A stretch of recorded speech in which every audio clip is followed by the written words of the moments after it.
Hello, everybody, and welcome to the Prep Talk podcast. Today, hosted by Pete's Flips and Max Anthony FBA. Today, we have a very special guest, Big Cy, active in the Twitter community. Really, we're meeting him for the first time, so this should be a great intro to him and make sure that everybody's following him on Twitter. Big Cy, thanks for coming on. Yes, sir. Yes, sir. Thank you for having me. Yeah, get right into it. All right, we're rolling into it. So, intro story. I think we're going to need that. I've been kind of interacting with you on Twitter, good vibes. But why don't you just kind of share your backstory, how you got into Amazon, the whole shtick. Okay, I'll try to make it as short as possible. So in 2020, kind of started selling Jordans, Yeezy, some hype stuff. Was making okay money, nothing like crazy. I was still door dashing, and then I dropped out of college and I had to go get a job. So I started working at Home Depot while I was door dashing. But then at the same time, I started my Amazon business, and I hated Home Depot so much that I was like, I need this Amazon thing to work. I was selling like Nike socks for like $1 profit. Like I wasn't making anything, but I didn't understand. I started to learn. Yep. So then eventually I got enough confidence buying shoes. Shoes is my niche. So just love shoes in general. High ticket shoes is my go-to. So just made enough sales where I was like, okay, I might be able to leave my job and then, DoorDash and then only do Amazon. And then eventually it was just Amazon. So I ended up doing that for my first 2 months that I started taking it serious. What did I do? I did 10K in sales the November, and then the next month was December, and I did 40K. And I was like, so glad I quit my job. So that was when I started taking it serious. And I made about 10K that year out of those 2 months. So good little margins for starting. And then the next full year, I decided to do 100% RA because I didn't even know what OA really was. So yeah, I did about 250,000 in sales without Keepa, SellerAmp, a repricer. What else? I didn't have inventory labs. I didn't know what anything was. I didn't have a community. I didn't have anybody to talk to. I literally was scanning everything on the Amazon Seller Center app. If it was $20 profit or higher and it was under 100K sales rank, I bought it. So risk tolerance is high. Yeah. Yeah, because we're just diving in. Yeah. So we kind of exchanged some DMs. You want to tell the story about like the first product? I thought that was kind of fun, and just kind of some humble beginnings that we then launched, right? Yeah. So in 2018, my dad was buying fish filters for our fish tank. He's a big fish tank guy. We have like 190-gallon fish tank right now or something, like huge. 2 turtles, well, 1 turtle now, but a bunch of fish, So pretty cool. And he was buying top fin fish filters from PetSmart for $17. And one day they were out of stock, so he had to look them up online. And they were going for $42 on Amazon. This is in 2018. And he was like, he presented it to me. He's like, listen, you need to figure out how you can get these from a wholesaler. Like, he didn't know about online and retail arbitrage. He's like, you need to get these from a wholesaler, get pallets, and then you could sell them on Amazon. And I was like, okay, yeah, I'm going to just go to PetSmart next time they're in stock, and I'll get 2 of them. And I ended up buying 2. I had like probably $3,000 to my name. So it was like $32 total. And that's a lot of money to me at the time. I was still in high school. And I put them in my room, and they sat there for a very long time. And about 2 years later, I was cleaning my room, and there was dust all over them. I looked out, like, okay, I need to sell these things. So I went and set up my Amazon account. It took about a week to get approved. And then I posted them, and I ended up getting sales, and I was like, oh my gosh, I made $7 profit off of these. Like, I could make some bank. But when they sold, I didn't understand you could buy shipping through Amazon. I didn't understand the whole shipping process. So I took them down to the UPS store with the address and everything, and they ended up charging me like $15 to ship them. So I didn't really know at the time, but at the time I'm young, and I'm like, oh, I made $7. And then my dad was like, hold on. $50 in shipping, you just lost $7. And I was like, okay, so maybe this isn't the best thing. But I kind of was staying with it, and I found a couple other filters that were like making me a couple dollars profit, and I got a little bit better with the shipping, and I was just pumping those out. I think I did like 1,500 in sales, kind of just with fish filters to begin.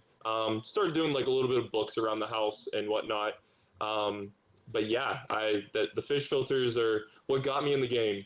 Yep. I was looking through my seller board the other day, and I found a couple of the first items I sold. So I sold a dog bowl that I found randomly, and like a dog bingo game. So like it really can start with anything just to kind of get you started. But awesome. So how did 2023 go for you? Did we like hit our goals? Like how did that go? So sales wise, I had expectations, but I ended up not hitting them, and I started refining my processes better. So I think my margin, what did it go up by? I forget the percentage, but I think my margin went up by like 12%.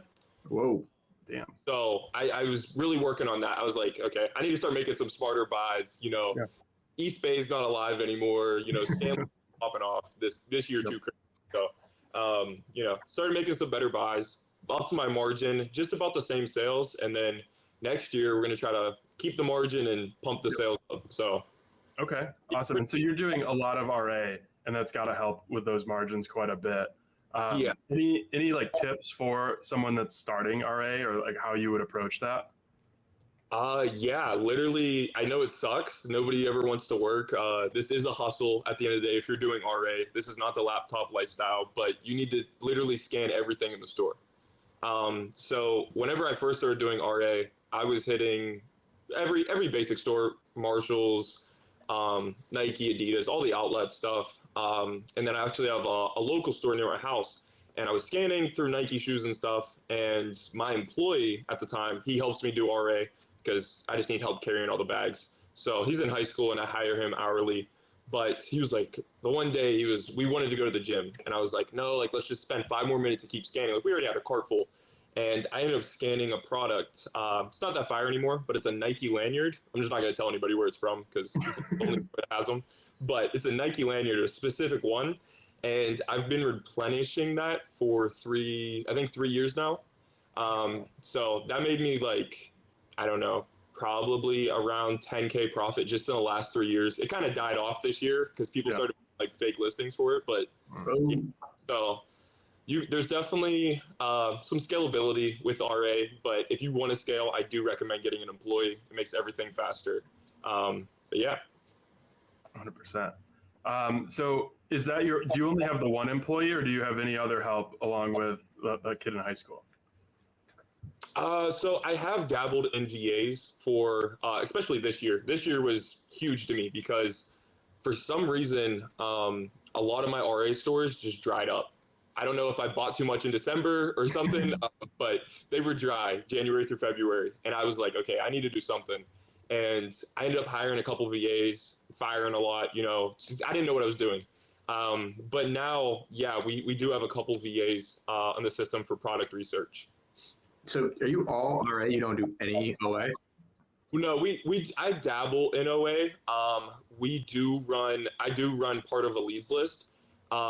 So that actually began this year. I don't even buy anything off there really anymore. But it began this year as me and Casey or Kickflips, we were sharing a VA. He DM'd me one day and was like, hey, like, you want to share a VA? Because then it cuts the cost, but then we get to FaceTime every day and talk about our buying decisions. So that was really cool and built a relationship. But that VA was so good that other people were like asking, and we just saw like supply and demand. And so, now I'm back out of the OA side. I'm really just RA. I do dabble in Sierra. Sierra does carry the boats. Fair enough. Yeah, I've spent some time in the racks at Sierra for sure. Yeah. No, I mean, that's awesome that, you kind of shared that VA cost. Casey's a great dude. So exciting that you were able to kind of start small, grow a community, it sounds like, which is awesome. But I suppose in addition to that, was there anything else that kind of like set you apart or like changed the game rather than just like you're collaborating with Kickflips, you're sharing the VA, anything else that really changed the game for you? Oh, a repricer. So since I do RA, I have, I'll buy a 10.5, a 10, a 9, a 9.5. So I'll have 5 different SKUs, but they're all the same shoe. So there was at some points I have like 600, 700 active listings. And I used to wake up ever I started without a repricer and reprice every single one in the morning. Oh, So it would take me like 2 hours. So that by itself saved me so much time, made me more money. That was probably the biggest headache. I literally used to wake up worried, and then I would start repricing. It was like I would do it all on my phone. It was crazy. Speaking to that, so we've talked to a few people that do some RA and stuff like that. Do you have like relationships with these store managers, or are you just kind of going in cold and getting like a unit here, 3 here, 5 here, or are you buying? Are any of your purchases like 100+ units, or are you kind of just still cherry picking around and kind of going wide rather than going deep? Yeah. So my general rule of thumb with anything, since shoes, well, not with anything, but since shoes have a lot of variations, sometimes it can be hard to read the keeper charts and see how fast they're selling. So I still do go very wide, because you also return your money faster. If I bought 10 size 10 and a halves, but I could split that up between 3 different sizes, Right. you guys know, instead of going deep, I like to go wide, especially with high ticket stuff. But yeah, I do have some relationships with some managers, not at Nike. For some reason, the one that's like an hour and a half for me literally hate my guts. Like as soon as I walk in, they're literally like, he's here. Like they just, they're always on like the walk. But funny story from that store, one of my close friends now was at the Nike outlet, and I ended up training him and teaching him how to do Amazon. I was helping him, and he ended up quitting at the Nike outlet. So that was pretty cool. But That's yeah, awesome. some of the stores, I am pretty tight with some of the managers where I can get maybe some exclusive discounts or, There you go. say too much, but some friends and Allegedly. Allegedly.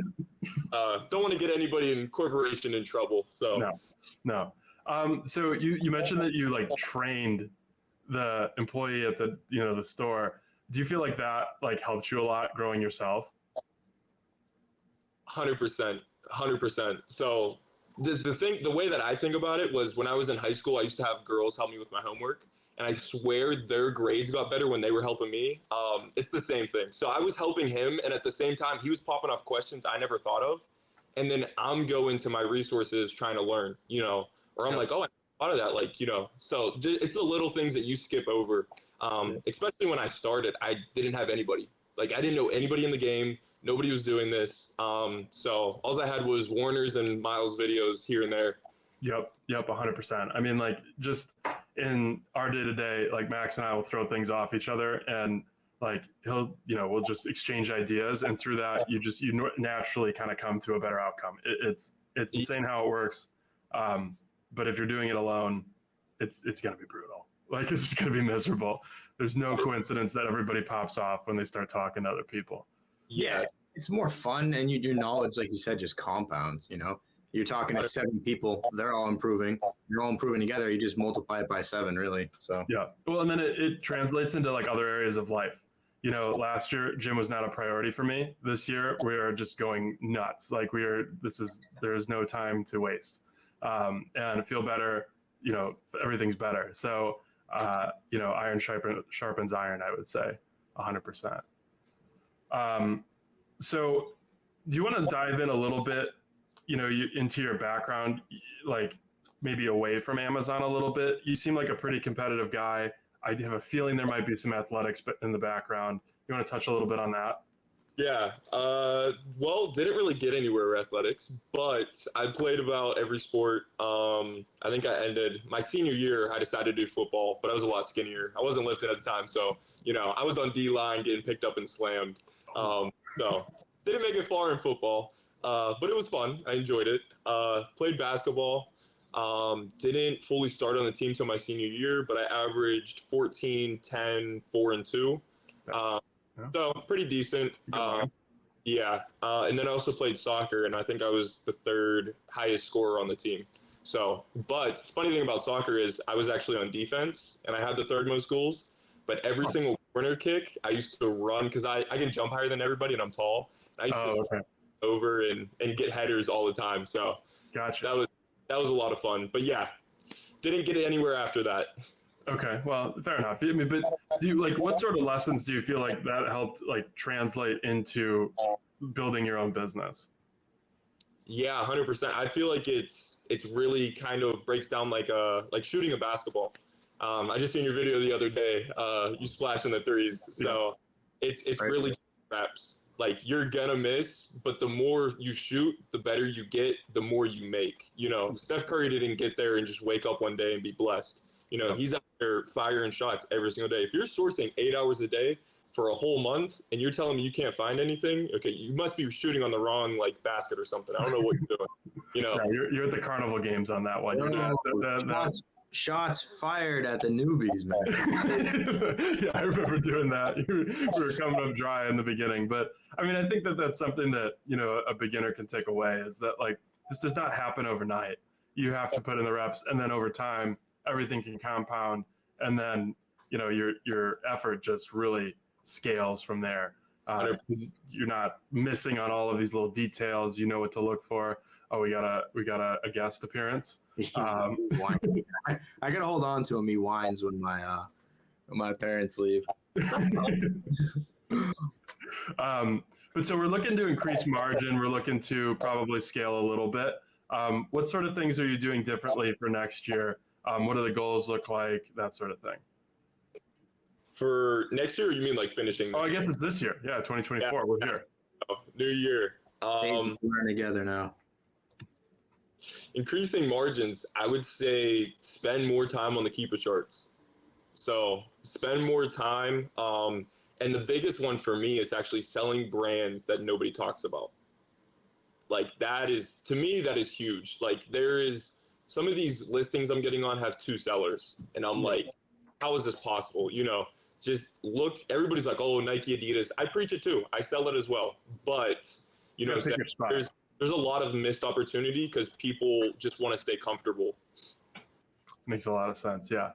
How far are you willing to travel for your RA? Because I know if you're doing mostly RA, you might be kind of limited to like stores in your area. So like, what's like the radius that you typically travel to get? Farthest is 3 hours, I think. Okay. For one store. I mean, I hit 2 on the way, but the farthest was 3, and then from 3 hours I drove home. The longest I've been out is from like, well, that was for buyout. Longest I've been out is probably almost 11 hours. So like hitting stores. But no, yeah. So I live in Pennsylvania, and I actually I live on like the south part, kind of near Pittsburgh, and I went straight up to the top of Pennsylvania and then zigzagged down in and out of Ohio, just like ripping stores. Yeah.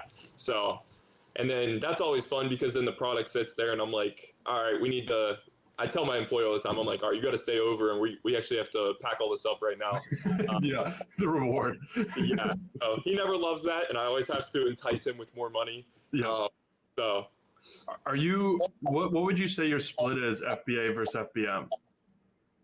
So actually during December, I'm probably, because November, I like stopped buying FBA or stopped shipping FBA. So December, I'm almost, I don't know, 80% FBM. Like literally the whole space was full. I might be looking to get a warehouse next year, like just rent one for a couple months during December.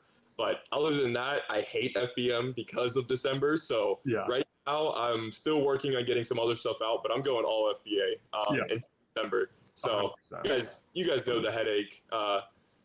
FBM is horrendous. It's certainly a grind. But to be able to turn on capital like that is hard to pass up. Like I don't have to worry about the logistics. I don't need to worry about a lot of things that you have to worry about in the FBA side. Did you learn anything this year, FBM, that you would adjust for next year if you dabble in the space next December? Yes. So be more organized. Okay. Yeah. And for December, probably go deeper on some SKUs. Because if you're ever packing up, get 20 sales on Nike socks, it's easy to pack. But all my SKUs are totally different, and they're all piled up, and it's like, you know, I have red hats, blue hats, you know, and it's just, I have to retype in the weight, the size. So that becomes very taxing and taking a lot of time. So maybe go deeper on some things next year during December. So Are you using a third-party shipper, or are you going all through Amazon? I basically go all through Amazon. Yeah. Sometimes I go through Pirate Ship, but I stick to Amazon. That's crazy. I'm a big Viku guy now. I like that tool a lot. I'm the ultimate Scleam, dude. I try to send as little as possible through Amazon. Allegedly, I have 0-day handling time on, and I print labels and stack packages and send them twice a week. Allegedly. Allegedly. Oh, yeah, have you looked into like Shippo or anything? Because Shippo changed my life. Actually, I just want to give a quick gem for the audience. Like, you know how like if you get a return, it's really difficult sometimes to find that order if they don't give you the proper slip and all that crap. But if they have the return name, you know, it's tough to find the name. If you sign up with Shippo and just link your account, you can just search by name and all of your orders will come up. And you can actually really detailed search through every single order. So I recommend to everyone starting out, even if you don't use it, just get it, because combing through orders is so much easier and more efficient on a third-party platform like that than Amazon. Because Amazon's like, oh, past 7 days, past 30, past 90. It's just like it's just annoying, and it's like you can't search stuff. So on Shippo, you can really get detailed. You can search the last name, first name, middle name, pet name. There's zodiac sign. It's all there. So, well, and then Max, how many months had I been talking about Shippo before you listened? You told me in August. Yeah. Yeah. We got on board in like November. I got onboarded like November 28th when things started to turn up a little bit. I was like, okay, dude, there's no way I'm going to be doing a couple hundred orders a day manually typing these in. This is how disgusting of a barn animal I was. I was going first name, copy, paste. Last name, copy, paste. Street address, copy, paste. Zip code, copy, paste. Into Pirate Ship. I was so stupid. I didn't even know you could actually just copy and paste the whole thing into Pirate Ship, which is crazy. And then you really level up and use Shippo, and it's just everything's integrated. And yeah, I've been using Shippo for like 3 years. I probably dropped it in one of our group chats well before August. No, 100%. Yeah, I just didn't listen. You just didn't listen. No. I'm gonna listen to the OGs. I'm gonna start looking into Shippo. I mean, I didn't expect this, but I'm gonna pump out a link tomorrow, and we're gonna put the community on. Viku is a good option too. We should be using all of our resources. Continue to use Pirate Ship for your pickups. You're not going to be a barn animal like Max and go to the USPS. That is an absolute travesty. I saw in your Twitter bio that you have, well, two things. One, you have model. How is that experience? Do you actually model, or do you just put that in there? That was that joke, and now that you're saying it, I forgot to take it out. But if anybody's hiring, hit them up. So that was a dream when I was a kid, was to be a male model. Okay. All right. I mean, Kickflip's went a totally different route. We respect his route, but catfishing, not necessarily something that we do here on the Prep Talk podcast. I'll take it out and I'll lose like 50 followers. Oh, yeah. You're fickle. And then I had a second question. You said entrepreneur for life. So when I read that, I was like, oh, that's interesting, right? So what does that mean for you? And how long do you think into the future? Are you someone that kind of is like, hey, I'm just trying to collect money right now and then I'll figure it out next year? Are you someone who thinks about, in my 20s, I want to do this, in my 30s, I want to do this, and then I'll kind of figure it out? Are you someone who thinks about your 40s, 50s, 60s? And then are you someone that has ever thought about like legacy and possibly when you're gone, what you want to leave here? How far ahead do you think? And just kind of what does that mean to you? So legacy, there's a couple options. There's a ton of things I would love to do in life, but business, I don't know where this is going to take me, but I do know I'm not working for anybody else. So business is always going to be my number one priority, or 1099. So just anything that I can do by myself and run it by myself, I would love doing, or with partners. But yeah, I just hate getting bossed around. When I was at Home Depot and I was a delivery guy and the manager's yelling at me to go clean up garden, I like, the next 2 weeks I put in my notice. I was like, you got me there. I don't want to get chirped at. I love waking up whenever I want, Sometimes I'm grinding literally till 8 o'clock in the morning, packing FBM orders during December, and I want to sleep until like 5 the next day. That's normal. So yeah, that's low-key free, but it also makes me a little lazy. So I do need to start grinding a little bit harder here and there, especially when it comes to the gym. during December. Gym, it's tough. you know, It's hard. It's Yeah. tough. You gotta. Yeah, sleep schedule's brutal at that time. Like I kind of, I had a rough December. I'll be honest. Pete withered away. He was like, he was looking like a ghost during his trench days. So we didn't want to work. Did you go to college? dropped out. So I did about a year. I actually think I ended up failing. So I did one semester and I barely passed. And I think I ended up failing the second semester because I was actually going to just a community college. And then the goal, because the only thing I knew at the time was basketball. So the goal was from there to, I don't know, send my film to like a JUCO or something and then maybe try to get in. But I wasn't even good enough. So it never worked out. And COVID canceled the season. So I couldn't even play. So I was like, I hate college. I'm out. So yeah. You can dunk, right? Here and there. Yeah. Okay, that's a yes. I'll show it during our next, whenever the FBA tournament is. I'll show it. Yeah, I know. We Big Cy, appreciate you coming on. Yes, was a fun pod. Anything you want to leave the folks with before we wrap? I mean, just do my shout outs. Shout out God first. Shout out my mama. Back in the day, she was helping me pack FBM and FBA orders. So shout out her for sure. Then shout out Dad. Parents were believing, and then shout out the family. Oh, and Casey and Professor. That's it. Everybody else, I love you. Uh-oh. All right. Well, thanks for coming on to the audience. Thank you for listening, and we'll catch you next time.